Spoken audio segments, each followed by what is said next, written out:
Bienvenidos otra vez. Seguimos en el estudio de los profetas. Ahora vamos a comenzar con el libro de Jonás, algo increíble que sucedió en la historia.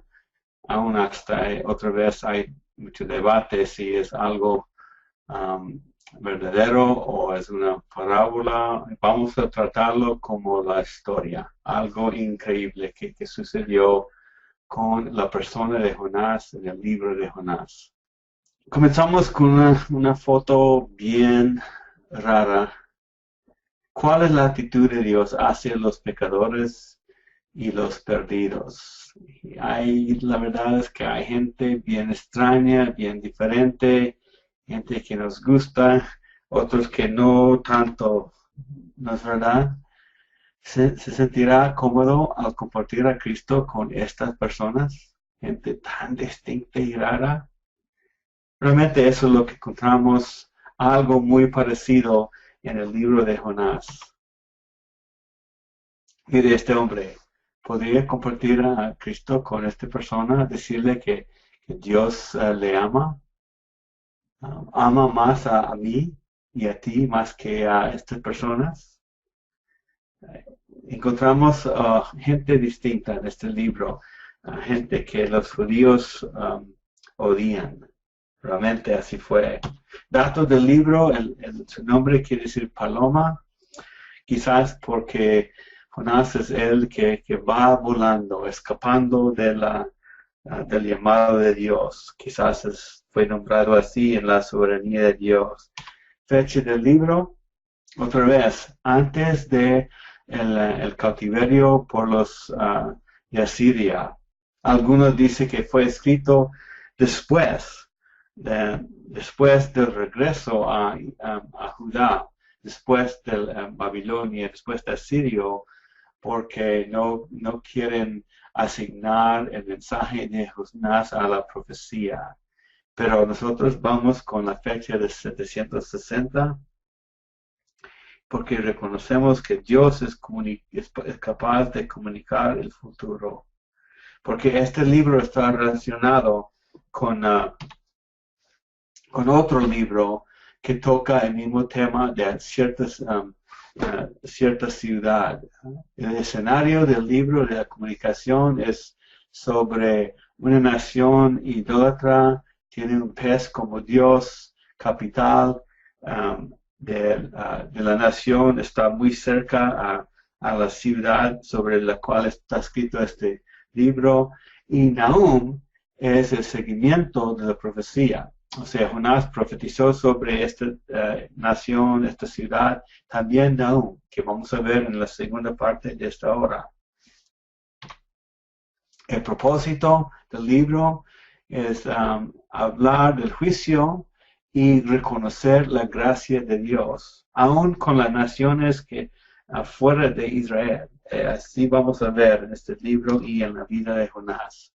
El tema el arrepentimiento. Si Dios ofrece arrepentimiento, si la gente se arrepienta, aprovecha el perdón de Dios, Dios los perdona. Así es nuestro Dios y así es el mensaje de este libro. Teología del libro. Realmente se encuentra en capítulo 4, en versículo 2, algo resumido. Dice en 4:2, tú eres un Dios clemente y compasivo, lento para la ira, rico en misericordia.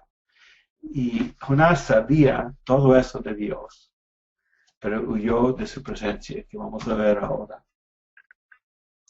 Muchos dicen que este libro es un mito, algo simbólico, es ficción, algo alegórico, parabólico, es una parábola, o algunos dicen que es la historia verdadera. Yo me caigo a ese lado, que esta es la historia, sucedió y se pregunta, ¿cómo puede ser eso? Hay que recordar de quién estamos hablando otra vez. Y está comunicado este libro en forma de sátira histórica, algo extremo, y pone algo en ridículo en este libro, cosas bien raras, extrañas que suceden para comunicar lo que Dios quería comunicar. Entonces, ahí en medio del verde, un poquito a la izquierda, encontramos la nación de Israel, pero esta ciudad sobre está el mensaje de Jonás, está en Asiria, ahí donde está la fecha, Nínive. No es la capital, pero sí es la ciudad más grande de esta nación en esa época, Nínive, y Dios llamó a un judío a salir de su tierra, ir a una tierra extraña, a profetizar a esta gente que no conocía al Dios verdadero. Y así sigue el mensaje de este libro. Entonces, Dios lo mandó, y por eso vimos las fotos en el inicio de esta hora. Dios mandó a Jonás, a una gente con una fama de crueldad, violentos, una crueldad que pasaba la crueldad común. Eran cazadores de cabezas. Por su propia literatura encontrada por los arqueólogos, así encuentran la comunicación de ellos. Segamiento de prisioneros, hicieron muchísimas cosas, así eran, despellando a la gente, decapitando, extracción de la lengua, desmembramiento, eran muy crueles, expertos en la tortura. Y tenían esa fama, los judíos lo sabían, y por eso Jonás no quería ir. Por eso nos preguntamos, ¿podemos hablar de Cristo a cualquier persona? Jonás no podía, él no quería. Vamos a ver qué es lo que pasó. Entonces, en capítulo 1, Dios los llamó a llevar un mensaje a Nínive, y en 1:3 de Jonás dice, Jonás se levantó para huir a Tarsis, lejos de la presencia del Señor, y descendiendo a Jope encontró un barco que iba a Tarsis, pagó el pasaje, entró en él para ir con ellos a Tarsis, lejos de la presencia del Señor.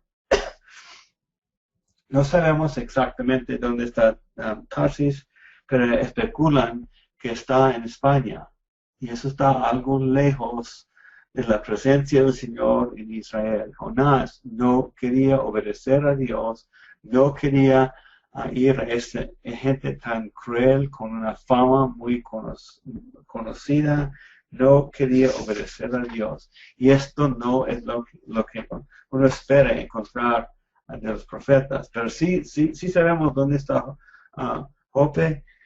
Es una ciudad moderna, todavía existe, es una ciudad en la costa de Israel, y en los tiempos antiguos era un puerto grande en la costa. Y encontramos varias fotos, fue hasta ahí para encontrar el barco para salir de Israel. Entonces, cuando salió, la Biblia dice, el Señor desató sobre el mar un fuerte viento. Dice en 1:14 que hizo eso. Hubo una tempestad tan grande en el mar que el barco estuvo a punto de romperse. Y demuestra la soberanía de Dios otra vez. Hizo todos los elementos de la tierra, hasta el ambiente y todos los detalles, y Él puede causar lo que Él decide. Y en 1 a 9 encontramos lo que pasó ahí. Y básicamente estaba en el barco, y los hombres que estaban ahí estaban tratando de discernir qué es lo que pasó. Jonás explicó a ellos, estoy huyendo de la presencia del Señor, por eso están en medio de este viento tan fuerte. Y lo que encontramos ahí es ellos diciendo, ¿qué haremos contigo? Y Jonás dijo, tómame y lánzame al mar, y el mar se calmará alrededor de ustedes, pues yo sé que por mi causa ha venido esta gran tempestad sobre ustedes, pero por miedo los hombres no querían. Y en el 14, versículo 14, esos hombres entonces invocaron al Señor y dijeron, te rogamos, oh Señor, no permitas que perezcamos ahora por causa de la vida de este hombre, ni pongas sobre nosotros sangre inocente, porque tú, Señor, has hecho como has deseado. Tomaron pues a Jonás y lo lanzaron al mar, y el mar cesó en su furia, y aquellos hombres temieron en gran manera al Señor, ofrecieron el sacrificio al Señor y le hicieron votos. Estos hombres que realmente no siguieron tanto al Señor antes, eran temerosos del Señor por experimentar lo que vieron ahí en el mar con Jonás. El Señor dice después, dispuso un gran pez que se tragara a Jonás, y eso es lo que pasó. El Señor hizo el pez, hizo a Jonás, hizo el mar, y no debe haber ninguna razón de creer lo que pasó ahí, porque el Señor es capaz de hacerlo. La verdad, está haciendo algo extremo, algo hasta ridículo, hasta un poco loco, pero quería comunicar a Jonás y a través de Jonás a nosotros que Dios es compasivo y Él en este caso iba a perdonar a una ciudad pagana que no le adoraba y les iba a dar una oportunidad. Y dice en 1:17, y Jonás estuvo en el vientre del pez 3 días y 3 noches. ¿Qué se hace todo este tiempo? En medio de la oscuridad, todo mojado, quizás un poquito de aire nomás que podía respirar, y un buen momento para orar, ¿no es cierto? Me imagino que sí, así fue, que encontramos en 2:1. Entonces Jonás oró al Señor y oró al Señor su Dios desde el vientre del pez. Y Jonás se arrepintió y dio gloria al Señor. Y 7 dice, cuando en mí desfallecía mi alma, del Señor me acordé, y mi oración llegó hasta hasta tu santo templo. Pero, y 2:9 y 10, pero yo con voz de acción de gracia te ofreceré sacrificio, dijo Jonás. Dentro del texto todavía, lo que prometí pagaré, la salvación es del Señor. Entonces el Señor dio orden al pez, y éste vomitó a Satanás en tierra firme. Entonces él estaba ahí, tenía un buen tiempo para pensar.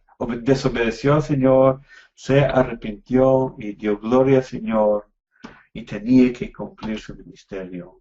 Y el pez, encontramos ahí, el pez más obediente al mandato de Dios que Jonás.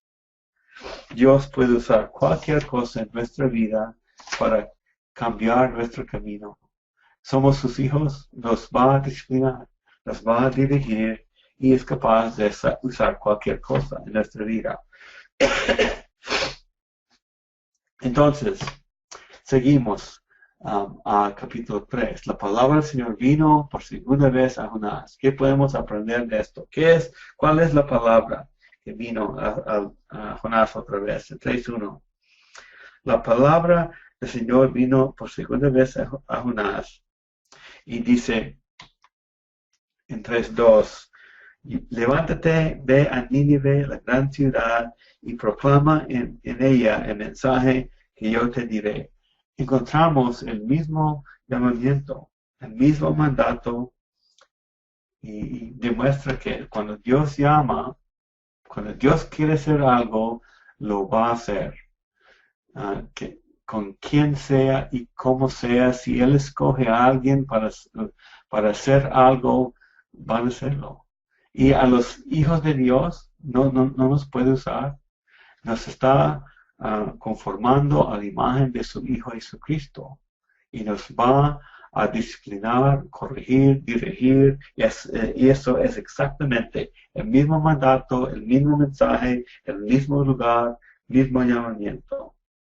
Y él pasó por la ciudad y predicó. A lo mejor predicó en la misma ciudad y en los pueblos más cercanos, llevando su mensaje. Y su mensaje, dentro de 40 días el Señor los va a destruir si no se arrepientan. Les dio tiempo para recibir el mensaje, para meditar en el mensaje y para dar una respuesta. Y capítulo 3, 6, 7, 9 y 10. Cuando llegó la noticia al rey de Nínive, se levantó de su trono, se despojó de su manto, se cubrió de cilicio y se sentó sobre ceniza. Y mandó proclamar y anunciar en Nínive, por decreto del rey y de sus grandes, ni hombre, ni animales, ni buey, ni oveja, prueben cosa alguna, un ayuno. No dejen que pasten o beban agua. ¿Quién sabe? Quizás Dios se vuelva, se arrepienta y aparte del ardor de su ira, y no perezcamos. Y cuando Dios vio sus acciones, que se habían apartado de su mal camino, entonces Dios se arrepintió del mal que había dicho que les haría, y no lo hizo. Entonces, un mensaje llegó a esta ciudad pagana que no seguían a Dios, recibieron el mensaje del Dios vivo y lo tomaron en serio, se arrepintieron y Dios los perdonó. Entonces aquí encontramos la gracia del Señor en medio de otra nación que no sea Israel, y Dios está preocupado por todas las naciones desde el Antiguo Testamento, no solamente Israel, y los hace responsables. Él ha comunicado a todas las naciones en alguna forma por lo que hizo dentro de cada uno de nosotros, conciencia, la revelación de la creación.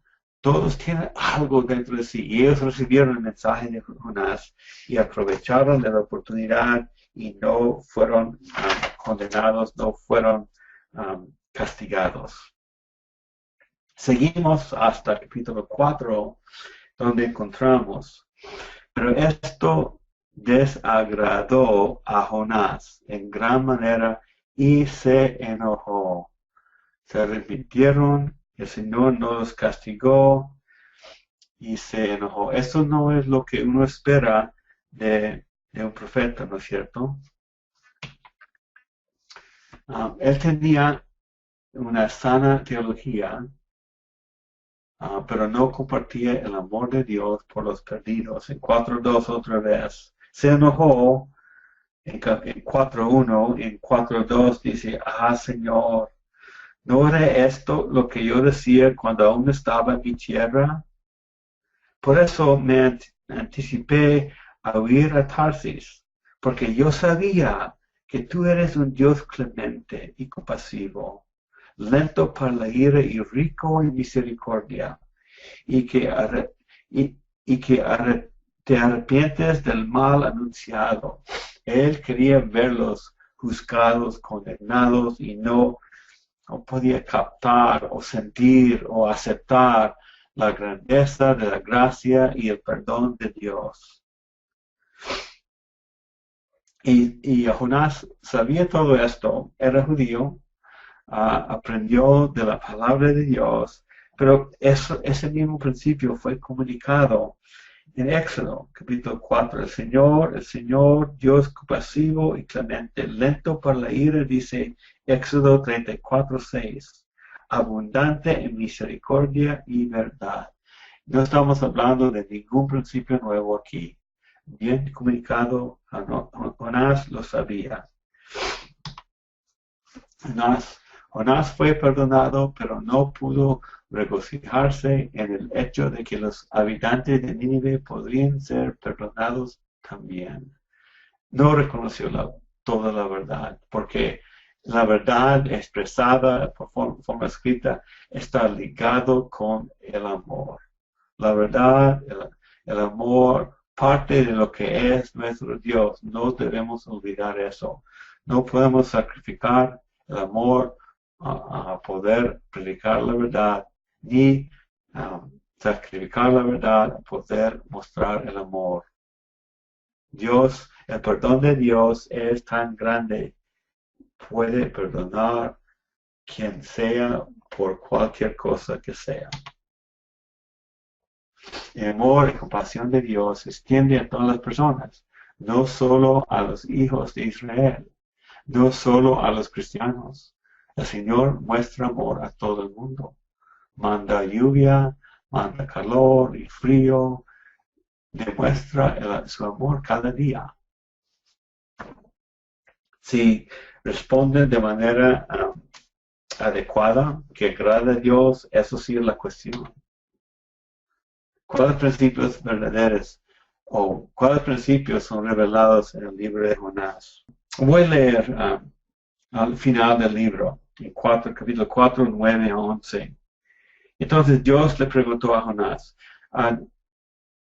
Dios causó una mata crecer para darle sombra a Jonás. Y dice, ¿tienes acaso razón para enojarte por causa de la planta que Dios hizo para él?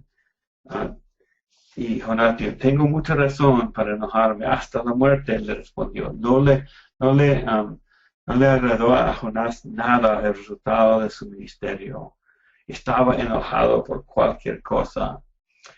Y él no había hecho nada para hacer la planta que para darle sombra, murió y se enojó otra vez. Entonces el Señor termina el libro. El Señor dijo, tú te apiadaste de la planta por la que no trabajaste ni hiciste crecer.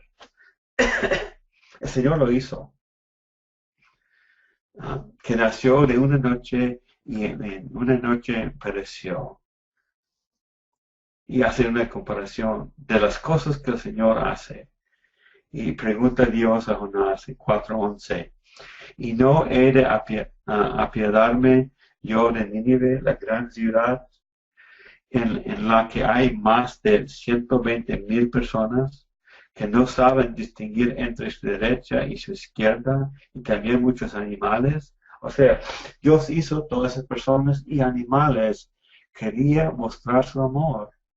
Ellos no eran muy inteligentes, no tenían la palabra de Dios, no saben distinguir entre su derecha e izquierda.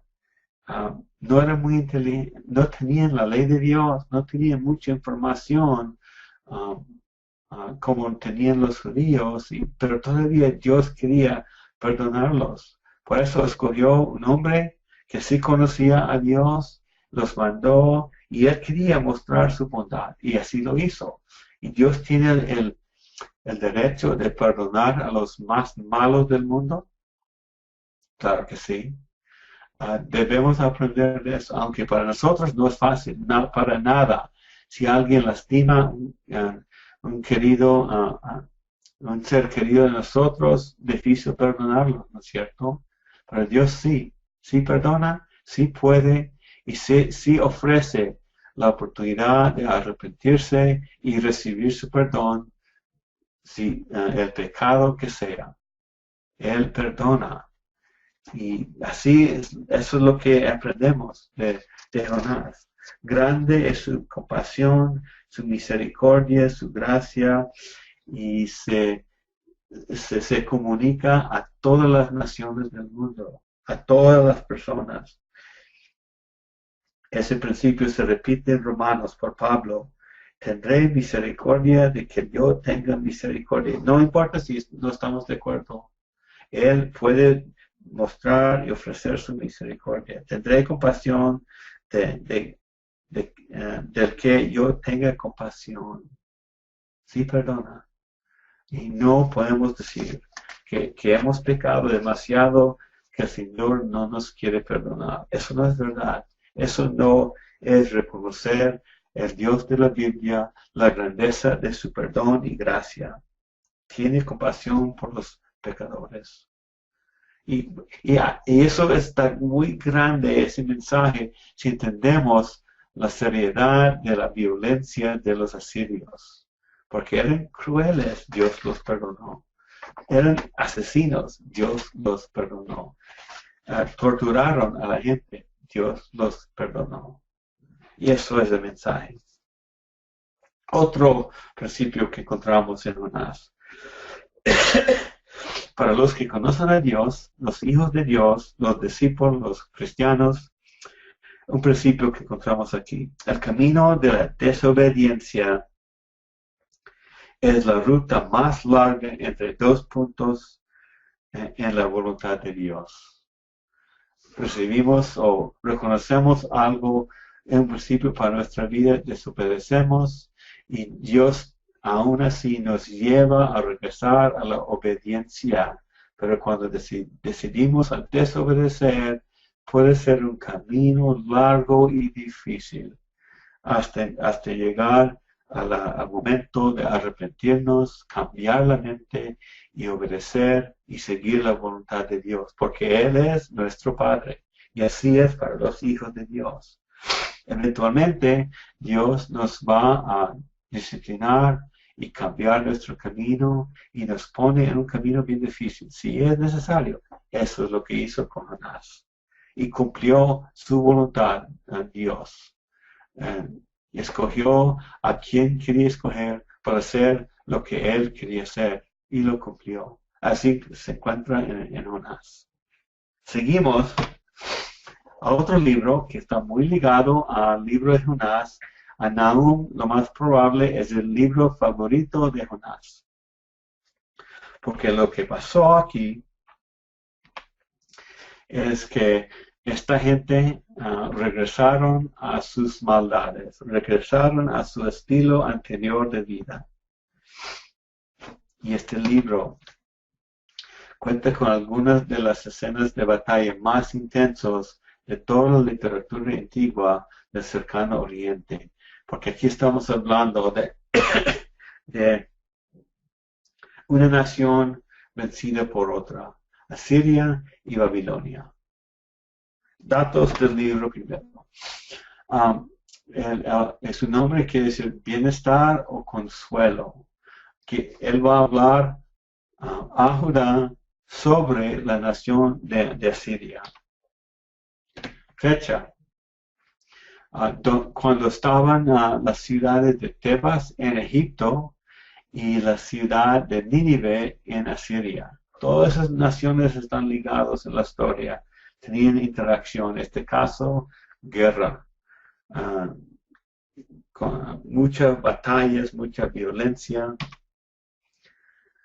Escenario, Siria y Babilonia y Medo. Las dos naciones de Babilonia y Medio están involucrados con Asiria en guerra, conquistando a la nación de Asiria. Propósito, reconfortar a Judá, para decir a Judá que no necesitan tener miedo de Asiria como amenaza, como tenían, porque Asiria había llevado preso a toda la nación del norte de Israel. Tema del libro, juicio divino sobre Asiria.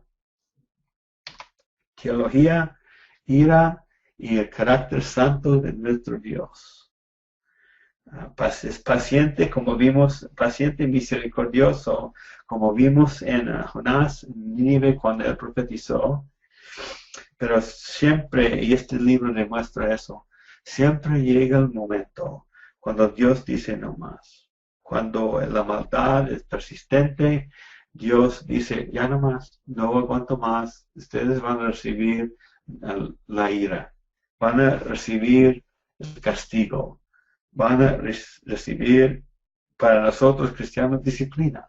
Siempre va a llegar un día, tienen que buscar el pecado, eso es parte de su carácter. Es santo, perfecto, muy diferente que nosotros. Y tiene que buscar el pecado. Entonces, Nahum es un poema sobre la naturaleza de Dios y la certeza y la severidad de la ira de Dios. Eso es lo que se encuentra en toda esta parte de la historia por la rebelión de Israel. En Nahum, capítulo 1, voy a leer 2 a 5 de capítulo 1. Dice, Dios celoso y vengador es el Señor. Vengador es el Señor irascible. El Señor se venga de sus adversarios y guarda rencor a sus enemigos. El Señor es lento para la ira y grande en poder. Y ciertamente el Señor no dejará sin castigo al culpable. En el torbellino y la tempestad está su camino, y las nubes son el polvo de sus pies. Él reprende al mar y lo hace secar, y todos los ríos agota. Languidecen Basán y Carmelo, y las flores del Líbano se marchitan. Los montes tiemblan ante él, y los collados se derriten. Sí, en su presencia se levanta la tierra, el mundo y todos los que en él habitan. Hablando del carácter de nuestro Dios. Y dice que tiene que buscar al culpable. Pero eso no viene antes de darle la oportunidad de reconocer la verdad, reconocer lo que es bueno y arrepentirse. Dios siempre nos llama, nos comunica, nos da otra oportunidad, vez tras vez tras vez. En esta parte de la historia reconocemos la seriedad del pecado, la seriedad de apartarse del Dios vivo, el Dios verdadero. En 1.6 dice, en presencia de su indignación, ¿quién resistirá? ¿Quién se mantendrá en pie ante el ardor de su ira? Y la respuesta es nadie. Cuando Dios manda el castigo, nadie puede resistir. En la película y el libro de ¿cómo se llama? El león, la bruja y el ropero, por C.S. Lewis. La gente en ese libro preguntan sobre un león que caracteriza a Cristo. Dicen, ¿es manso Aslan? Es una comparación a Dios. Y la respuesta es, no es manso, pero es bueno. Y así es nuestro Dios, ¿no es cierto? 1.7. Bueno es el Señor, una fortaleza en el día de la angustia, y conoce a los que en Él se refugian. Nos proteja, y es un vengador a los enemigos. Juzga el pecado, tiene que ser. En 1.9 dice, ¿cómo se puede contender contra un Dios como este? Otra vez, la respuesta es nadie. En esta ciudad de Nínive, como se habían arrepentido antes con el ministerio de Jonás, pero volvieron a su estilo de vida anterior. Y encontramos la condenación del rey de Nínive por la idolatría. Dice en 1.11, de ti ha salido el que ha tramado el mal contra el Señor. Y 1.14, no se perpetuará más tu nombre. De la casa de tus dioses arrancaré los ídolos y las imágenes de fundición. Yo prepararé tu sepultura porque eres vil. Así fue el fin de esta parte de la historia. Dios por los de Babilonia iban a destruir. Aquí encontramos un versículo interesante, 1.15.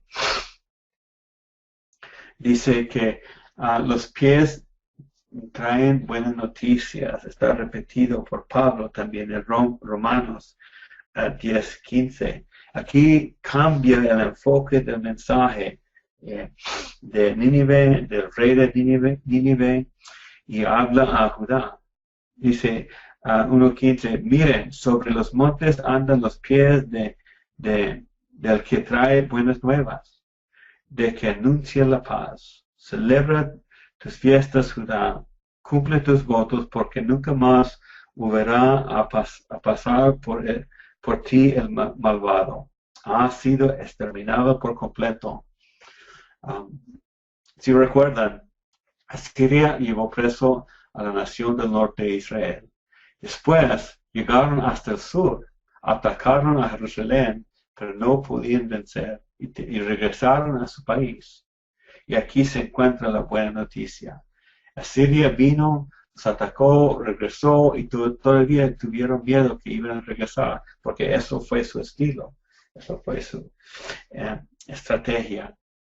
Pero Nahum nos está diciendo, no hay que tener más miedo, porque Dios nos va a acabar. Los asirios no van a venir otra vez a Judá. Entonces llegaron hasta Egipto, realmente llegaron hasta Egipto. Asiria era una nación poderosa, pero regresaron y Babilonia atacó a ellos en 2:1, dice, los que dispersan fueron una combinación de dos naciones que los atacó, los medos y los babilonios. También eran herramientas del Señor, acabó con esta nación de Siria usando a ellos. En capítulo 2, 3 a 5, 3 y 4, el escudo de los valientes es rojo, los guerreros están vestidos en escarlata. Y de acero centellante los carros cuando están en formación, y se blanden las lanzas de ciprés. Y por las calles corren furiosos los carros, se precipitan por las plazas. Su aspecto es semejante a antorchas, como relámpagos se lanzan. Otra forma poética para hablar de batalla, de hablar de lo que venían a Asiria, y así fue. Los de Babilonia y de Medo los conquistaron, los vencieron, los destruyeron por completo.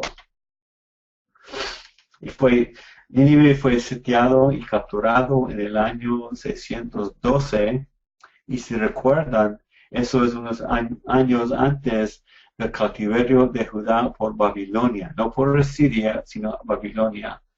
Y Nabucodonosor, el rey de Babilonia, llevó preso a Daniel y sus amigos en el año 605. Fue el primer viaje del cautiverio. Pero antes de eso, cayó la nación de Asiria. Esta ciudad en específico fue sitiada y capturado en 612 a.C. La defensa, dice en 2:5, la defensa está preparada. Y ahí en el dibujo demuestra el estilo del ataque de los babilonios. Atacaron la ciudad y duraron meses. Trataron de bajar las paredes y conquistar a la gente, pero sí fue.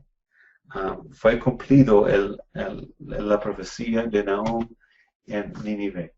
Y fue precisamente por la crueldad del pasado de Nínive.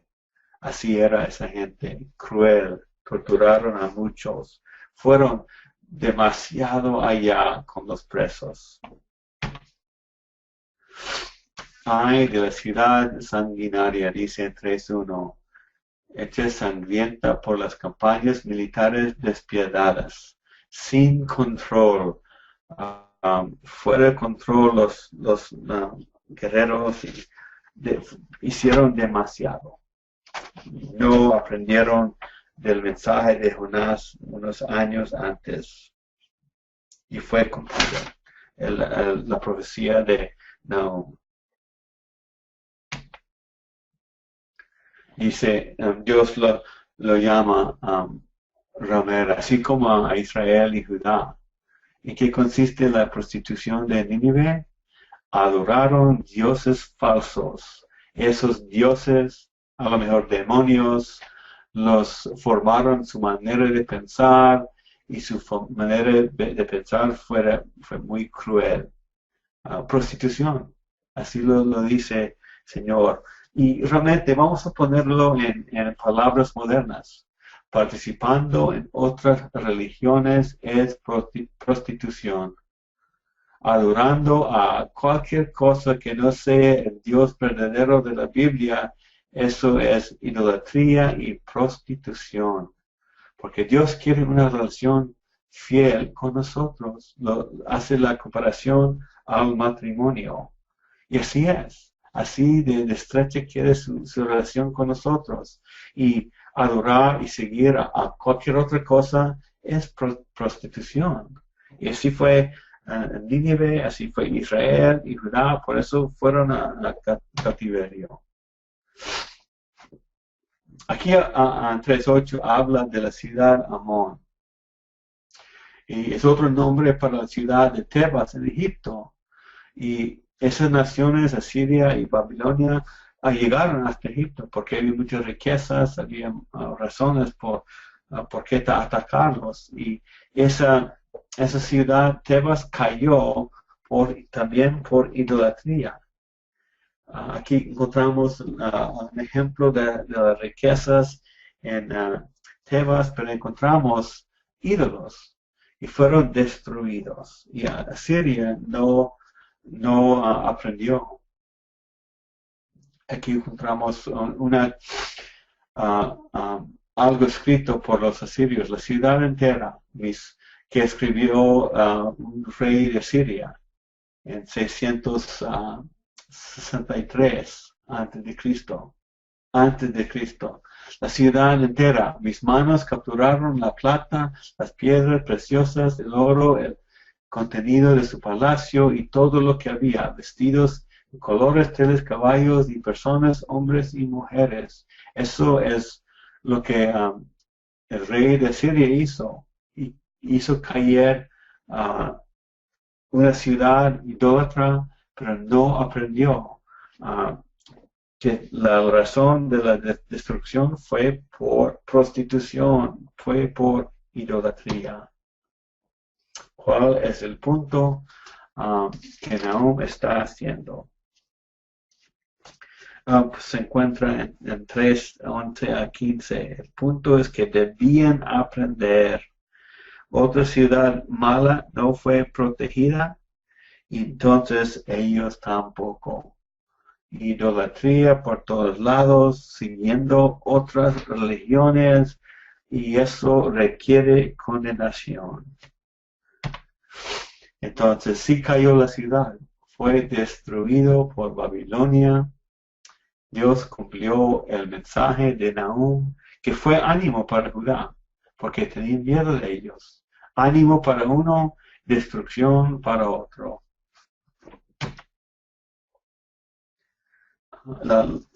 La profecía se cumplió literalmente, fue completamente destruido esa ciudad. Entonces, aplicaciones de Nahum. La paciencia de Dios tiene límites. Tuvo paciencia durante el ministerio de Jonás, los perdonó, pero tiene que juzgar el pecado. Si la gente se arrepienta y regresa otra vez y no quiere mover a Dios, Dios tiene que juzgar. Dios no nos da garantía de seguridad, pero Él es bueno. No nos da garantía de seguridad. Su gente de Judá fue llevado a Babilonia, pero Él es bueno. Los cuida todavía. En medio de toda la ira, la condenación, los mensajes de juicio, hay promesas, hay beneficios que Dios tiene guardado para el futuro cuando el corazón está dirigido y entregado a Dios. Eso para mí es lo increíble de los profetas. Violencia, sangre, guerra, batallas, muertes y después, en medio del mismo mensaje, promesas de restauración. Así es el plan de Dios. Va a cumplir lo que quiere hacer con la nación de Israel. Veámonos a nosotros mismos para no caer en los pecados de Nínive. ¿No? Y hay que reconocer, es posible arrepentirnos del pecado y volver a caer en lo mismo. Que tengamos cuidado, hermanos. Yo tengo 30 años con el Señor, pero reconozco, soy capaz de caer otra vez en los pecados más feos. Soy capaz todavía. Hay influencia del hombre viejo en mí. Tengo que someter la mente, el corazón, mi tiempo, mi dedicación. Necesito someterlo constantemente a mi Dios, poniendo mi vida bajo el lupo de la palabra de Dios y renovando la mente cada día, vez tras vez, y no terminar hasta que el Señor me reciba en su presencia en la eternidad. Que aprendemos de esta ciudad, de estos dos hombres, Jonás y Nahum, están muy ligados sus mensajes. Entonces, ahí terminamos Jonás y Nahum y seguimos en el tiempo de plática y con las preguntas.